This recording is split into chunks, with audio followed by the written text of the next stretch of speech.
প্রিয় দর্শক, আমাদের নিয়মিত টক শো এই সময় আমি জহিরুল আলম আজ আপনাদের সঙ্গে আছি। প্রতিদিনই আমরা কোভিড পরিস্থিতি নিয়ে আলাপ করছি। ঈদ সামনে, লকডাউন সময়সীমা সম্প্রসারিত হয়েছে, সবাই জানি। গণপরিবহনও চালু হচ্ছে জেলার ভেতরে চলার শর্তে।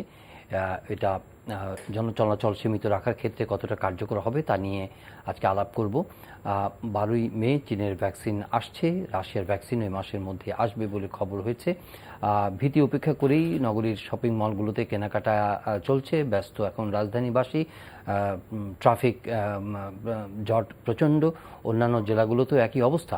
পরিস্থিতি খারাপের আশঙ্কা যেমন আছে, আবার পর্যায়ক্রমে অনেকেই লকডাউন শিথিলেরও পরামর্শ দিচ্ছেন। ওদিকে করোনায় মৃত্যু সংক্রমণের লাগাম টানতে পারছে না ভারত, সেখানে পরিস্থিতির কোনো উন্নতি নেই এবং এটি অত্যন্ত ভীতিকর অবস্থা সেখানে। এরই মধ্যে পশ্চিমবঙ্গে চলমান পরিস্থিতিতে এই অনাড়ম্বর আয়োজনে শপথ নিয়েছেন মমতা ব্যানার্জি। বাংলাদেশের পররাষ্ট্রমন্ত্রী তাকে অভিনন্দন জানিয়েছেন।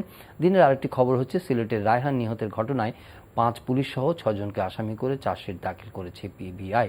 এই দিনের খবরগুলো আপনাদেরকে বলে নিলাম। এখন আমরা আলাপ করে যাব জুম প্ল্যাটফর্মে। আমাদের দুজন অতিথি আজ যুক্ত হচ্ছেন, শুরুতে পরিচিত হব তাদের সঙ্গে। রয়েছেন স্থপতি মোবাশ্বের হোসেন, সভাপতি বাংলাদেশ স্থপতি ইনস্টিটিউট। স্বাগত জনাব মোবাশ্বের হোসেন। রয়েছেন প্রফেসর বেনজির আহমেদ, সাবেক পরিচালক IEDCR। স্বাগত আপনাকে ডক্টর বেনজির।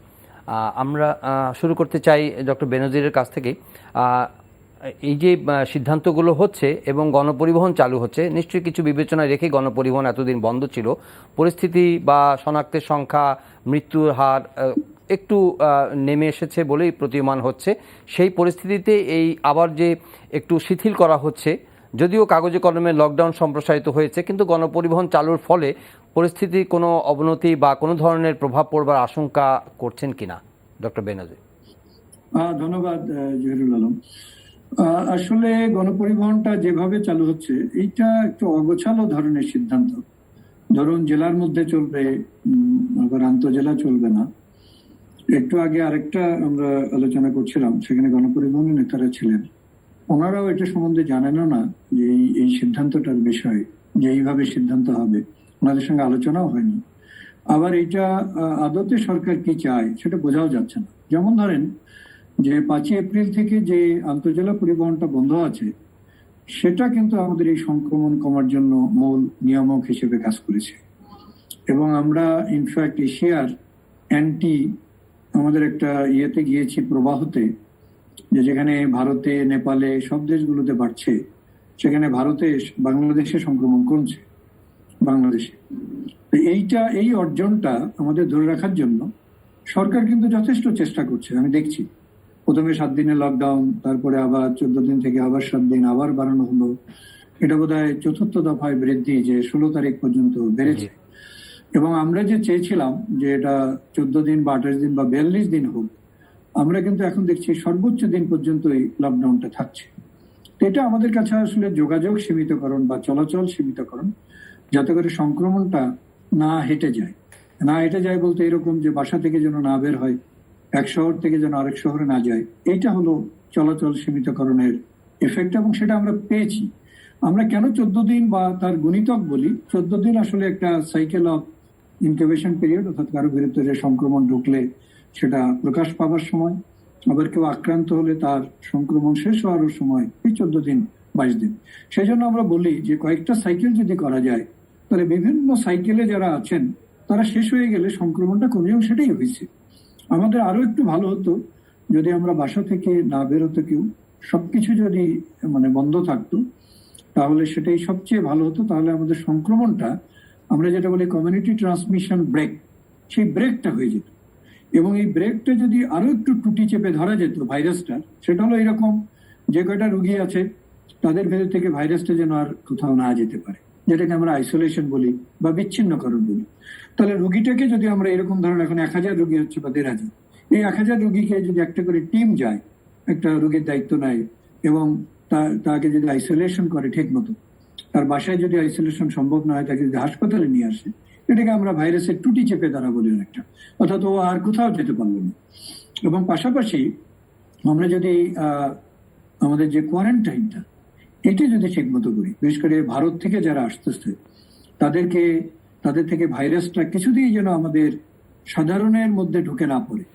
এই জায়গাটায় যদি খুব জোর দেই, তাহলে আমার মনে হয় যে আমরা আমাদের যে সাফল্যটা, এটা একটু বেশি করে ধরে রাখতে পারবো। আমার মনে হচ্ছে এই জেলার মধ্যে বাস চলাচলের অনুমতি দেওয়াটা এটা ঠিক হলো না, কারণ এতে করে মানুষ আসলে এদের সময় বাইরে যাবে, বাড়িতে যাবে। তারা হয়তো সরাসরি যেতে পারবে না, ভেঙে ভেঙে যাবে। ভেঙে ভেঙে গেলে দুটো জিনিস হবে, লোকজনের অনেক কষ্ট হবে। তারা সরকারের প্রতি সন্তুষ্টি প্রকাশ করবে তা না, তারা অসন্তুষ্টি প্রকাশ করবে। পাশাপাশি ওই নানাভাবে যাওয়ার জন্য, যেমন ধরো আন্তজেলা বাস চললে সেখানে কিছু নিয়ম নীতি মানানো যেত, কিন্তু যখন এইভাবে যাবে, আমরা যেটা দেখছি একটা মাইক্রোবাসে গাদাগাদি করে অনেকজন উঠছে, ওখানে কিন্তু আর নিয়ম নীতি মানা যাচ্ছে না। সুতরাং আমার মনে হচ্ছে সরকারের যে এই সিদ্ধান্তটা দিলেন যে জেলার মধ্যে পরিবহনটা, এইটা মনে হচ্ছে খুব একটা যুক্তিযুক্ত হলো না। এটা আমাদের লোকজনকে কিছুটা উৎসাহিত করবে বাড়িতে যে ঈদ করতে। জি জি, জনাব মোবাশ্বের হোসেন, আপনি নিশ্চয়ই পরিস্থিতি দেখছেন। যেমনটা আমরা মানে ধারণা করছি যে গণপরিবহন বন্ধ থাকার কারণে কিছুটা সুফল পাওয়া যাচ্ছে এবং সংক্রমণের হারও কমেছে, মৃত্যুর হারও কমেছে। কিন্তু সাধারণভাবে যদি দেখি তাহলে গণপরিবহন ছাড়া আর কি কিছু আপনার নিয়ন্ত্রণের মধ্যে বা লকডাউন মানে ইয়ের মধ্যে আছে, মানে আপনার সীমার মধ্যে আছে? সবই তো মনে হয় স্বাভাবিক এবং চলমান অবস্থায় রয়েছে। না, খুবই সুন্দর একটা প্রশ্ন আপনি করেছেন, যেটা বেনজির ভাই খুব সুন্দরভাবে ব্যাখ্যা করেছে যে গণপরিবহনের মাধ্যমটা, আমি ওই জায়গাতে যাই। গণপরিবহন যদি চালু করা হয় তাহলে যে ঘটনাটি ঘটবে, আপনার এক ডিস্ট্রিক্ট থেকে আরেক ডিস্ট্রিক্টে যাবে, কিছু দূর যে হেঁটে যাবে বা লোকাল কিছু ট্রান্সপোর্ট ব্যবহার করবে, আবার আরেক ডিস্ট্রিক্টে যাবে। কিন্তু এই গণপরিবহন বন্ধ থাকার কারণে যে কাজটি হয়েছিল, মানুষের যাওয়ার চিন্তাটা মাথা থেকে চলে গেছিল, সেটা যেন হঠাৎ উস্কে দেওয়া হলো যে তোমরা একটু চেষ্টা করলে বাড়িতে পৌঁছাতে পারবা, তোমার গ্রামে পৌঁছাতে পারবা, তোমার পাশের ডিস্ট্রিক্টে পৌঁছাতে পারবা। এটা যেন মনে হচ্ছে যে উস্কে দেওয়া। এবং আমার কাছে মাঝে মাঝে আমি এই 2 দিনে আমার কাছে মনে হয়েছে না না না, করোনা এত কমাটা ঠিক হচ্ছে না, করোনাটা আর একটু বাড়ানোর ব্যবস্থা করা দরকার। তাই কি আমরা চিন্তা করি নাকি? যেমন শপিং সেন্টার গুলি উন্মুক্ত করা হলো, শপিং সেন্টার গুলি উন্মুক্ত করা হলো, কঠোর থেকে কঠোরতম ব্যবস্থা না হবে আমরা কিন্তু সেগুলি দেখতে পাচ্ছি না, চাইলেও সম্ভব না। যদি বন্ধ থাকতো তাহলে কিন্তু হ্যাঁ, আর্থিকভাবে অনেক ক্ষতি হতো। আমাকে আগে হিসাব করতে হবে মৃত্যুর সাথে আর্থিক ঘটনাটা কোন পর্যায়ে যায়। যুদ্ধকালীন অবস্থায় বহু জিনিস বন্ধ থাকে, বহু মানুষ একবেলা দিন কাটায় মৃত্যুর হাত থেকে নিজেকে বাঁচানোর জন্য। আমরা যদি অতীতের দিকে তাকাই, আমাদের ছোটবেলার কথা আমি যদি বলি, আমি এর আগেও আপনার এখানে বলছি যে কোনো একটি এলাকায় পক্স হলে পারে, সেই আজ থেকে 50, 60, 70 বছর আগে মানুষজন বলে দিত যে তোমরা ওই পাড়াতে কেউ যাবা না। That is a biggest lockdown ছিল। ওই পাড়াতে বাইরে থেকে কোনো লোক যেত না, এবং পারতপক্ষে ওই পাড়ার কোনো লোককে অন্য পাড়ায় আসতে দেওয়া হতো না।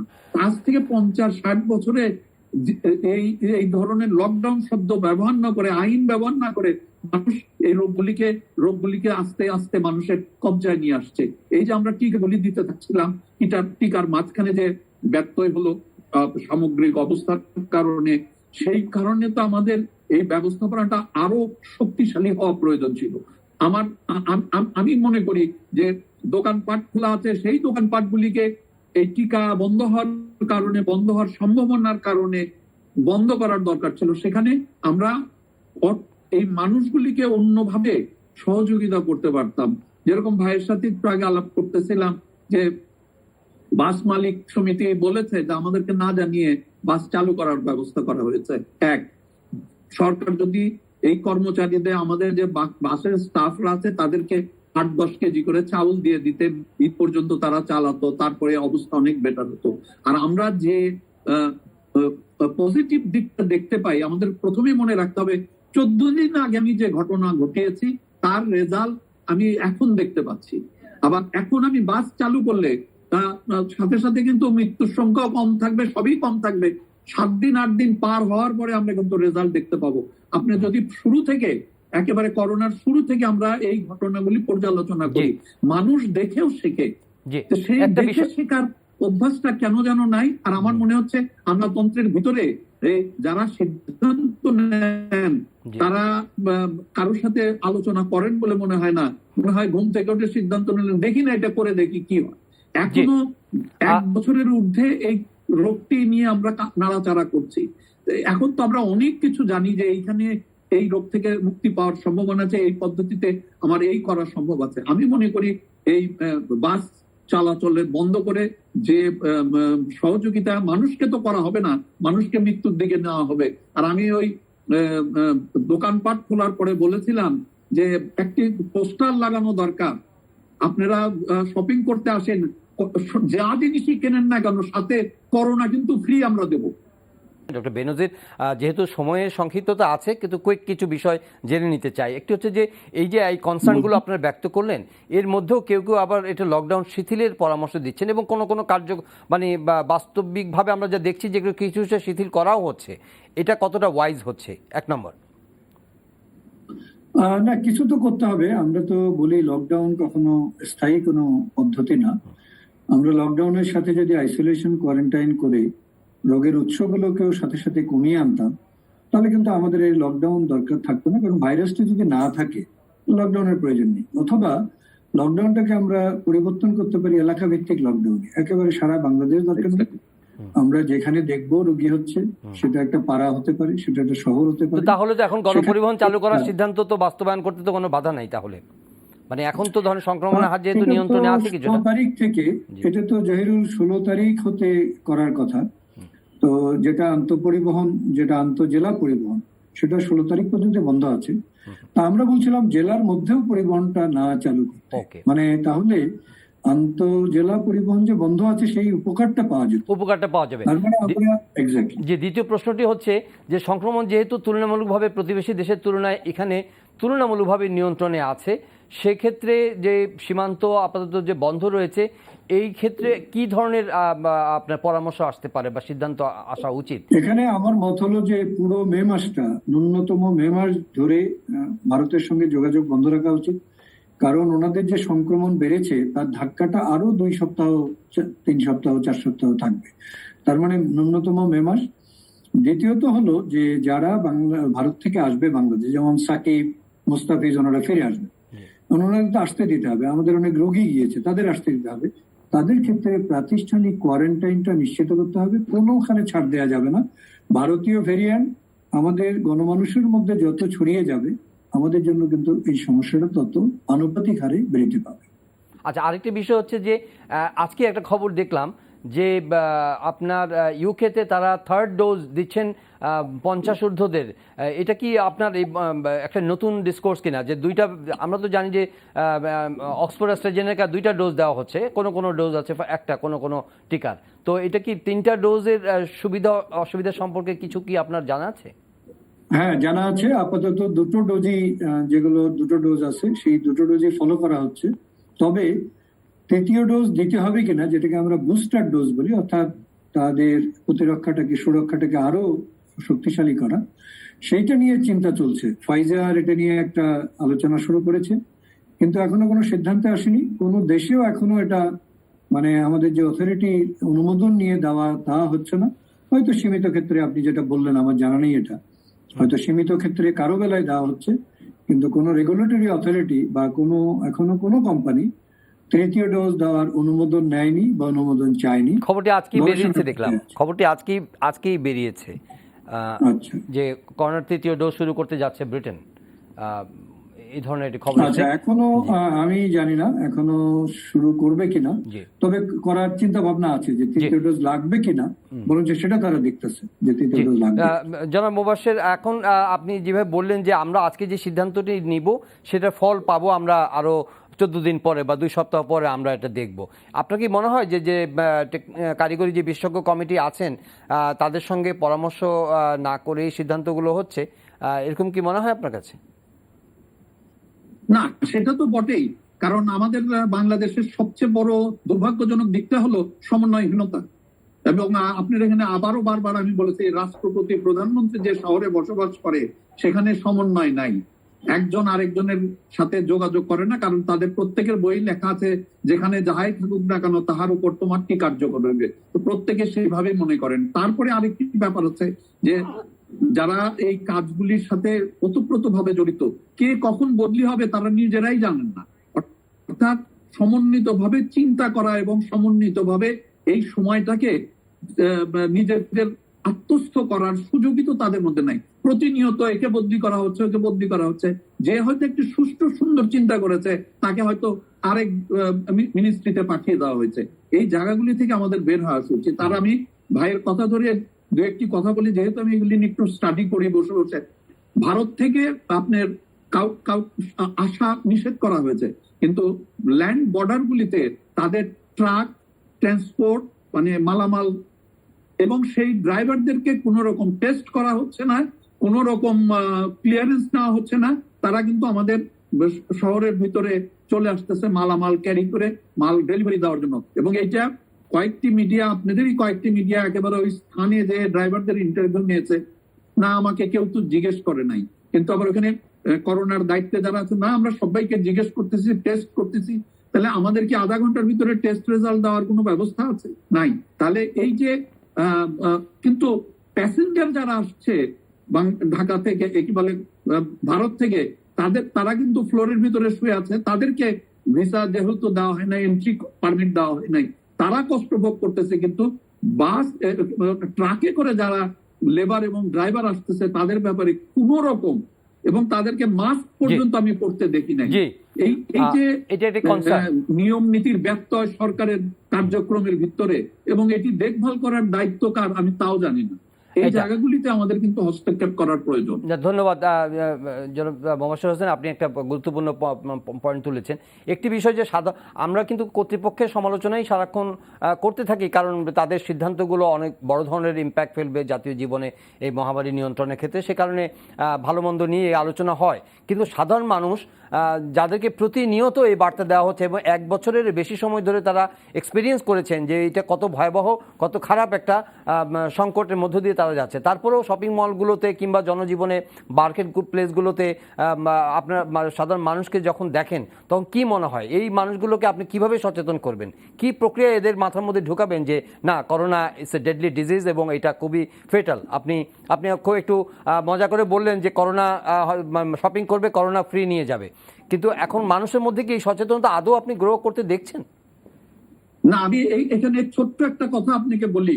সেকেন্ড ওয়ার্ল্ড ওয়ারের সময় আপনার সান্ধ্য আইন যেটা জারি করা হয়, যেটা লাইট জ্বালানো যাবে না, সেই সময় চার্চিল তার বর্ডারে একটা জায়গায় যে যুদ্ধক্ষেত্রের একটি জায়গায় যে কোমর থেকে চুরুট বের করে আগুন ধরাতে গেলে পারে, ব্রিটিশ প্রাইম মিনিস্টার আগুন ধরাতে গেলে পারে দিয়াশালাই দিয়ে, তার একজন সোলজার তাকে পুলিশ তাকে ধরে, এবং তখন সে একটি কথা বলেছিল যে দেশের পুলিশ প্রাইম মিনিস্টার আইন ভঙ্গ করলে পারে ধরতে বিরত হয় না, সেই দেশে জয়লাভ না করার কোনো কারণ নাই। আমি এই কথাটি এই জন্য বললাম যে একজন প্রাইম মিনিস্টারকেও কিন্তু আইনের আওতায় নিয়ে আসতে হয়। আমরা আইন মানা না মানা, আপনি আইন প্রত্যেকটা নামি দামি লোকজনকে আইন মেনে পানিশমেন্ট দেন, আপনি কালকেই দেখবেন যে সবকিছু ঠিক হয়ে গেছে। মানে প্রয়োগের সব জায়গাতেই আপনি কার্যকর প্রয়োগের উপর জোর দিচ্ছেন। ধন্যবাদ ডক্টর বেনজির।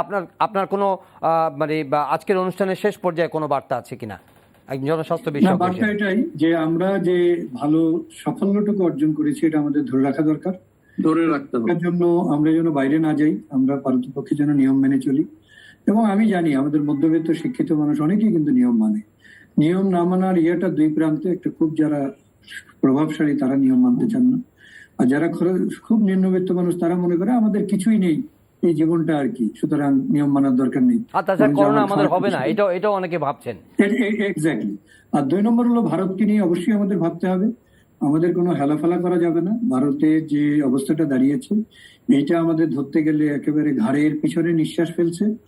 এই নিঃশ্বাস যেন আমার সামনে এসে আমার মুখের ভেতর ঢুকে না যায়, সেই ব্যবস্থাটা আমাদের একেবারে সবাই আন্তরিকতার সাথে করতে হবে। মোবাশ্বের ভাই যেটা বললেন আমি এটা দেখেছি, এবং এটাই বাস্তবতা যে আমরা যতই মুখে বড় বড় কথা বলি, আমরা কোয়ারেন্টাইন করছি, আমরা নিয়ম মানছি, কেউ ঢুকতে পারছে না, এটা আসলে সত্যি না।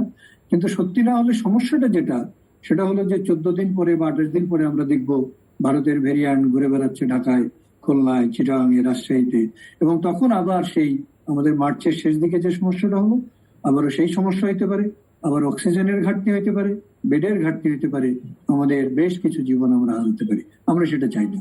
আমরা চাই বাংলাদেশ ভালো থাকুক, আমরা ভালো থাকি, বাংলাদেশ উন্নয়নের যে ধারায় আছে সেটা যেন থাকে, কিন্তু তার পাশাপাশি এটা যেন একটা মানবিক উন্নয়ন ধারায় থাকে, এইটা সবসময় খেয়াল রাখতে হবে। জি, ধন্যবাদ ডক্টর বেনজির আহমেদ আপনাকে, ধন্যবাদ স্থপতি মোবাশ্বের হোসেন আপনাকেও আপনাদের মূল্যবান মতামত আমাদের সঙ্গে শেয়ার করার জন্য। প্রিয় দর্শক, আমরা আজকের আলোচনা এখানে শেষ করছি। প্রতিনিয়তই আমরা আলাপ করছি একটি উদ্দেশ্য, যে গণমাধ্যমের মাধ্যম দিয়ে আমরা যাতে মানুষের কাছে এই বার্তা পৌঁছাতে পারি যে আত্মতুষ্টির কোনো সুযোগ নেই, পরিস্থিতি এখনও নিয়ন্ত্রণে নয়, বিভিন্ন দেশে অবনতিশীল পরিস্থিতি এবং এর জন্য চড়া মাসুল গুনতে হচ্ছে, বহু জীবন দিয়ে, এবং নানা ধরনের সংকট তৈরি হচ্ছে। সুতরাং সেই সংকট থেকে নিজেদের রক্ষা করবার জন্য এবং দেশকে বাঁচানোর জন্য আমাদের সবারই সজাগ থাকা উচিত, এবং কর্তৃপক্ষেরও সুচিন্তিতভাবে দূরদৃষ্টি সম্পন্ন সিদ্ধান্ত নেওয়া উচিত এবং কার্যকরের পদক্ষেপ নেওয়া উচিত। সেই আশাবাদ রেখে আজকের অনুষ্ঠান শেষ করছি। সবাই ভালো থাকবেন, দেখা হবে আবারও পরের অনুষ্ঠানে। চাইলে আপনারা অনলাইনে অনুষ্ঠানটি দেখতে পারেন, ভিজিট করুন www.ntv.com। এছাড়া ইউটিউব ভেরিফাইড ফেসবুক পেজে আমাদের জনপ্রিয় অনুষ্ঠান ও খবরের আপডেটও জেনে নিতে পারেন। মাস্ক পরবেন, সাবান দিয়ে হাত ধোবেন, শারীরিকভাবে দূরত্ব বজায় রাখবেন, ভিড় এড়িয়ে চলবেন, শপিং মলগুলোতে খুব বেশি ভিড় করবেন না। বিদায় নিচ্ছি আজকের জন্য।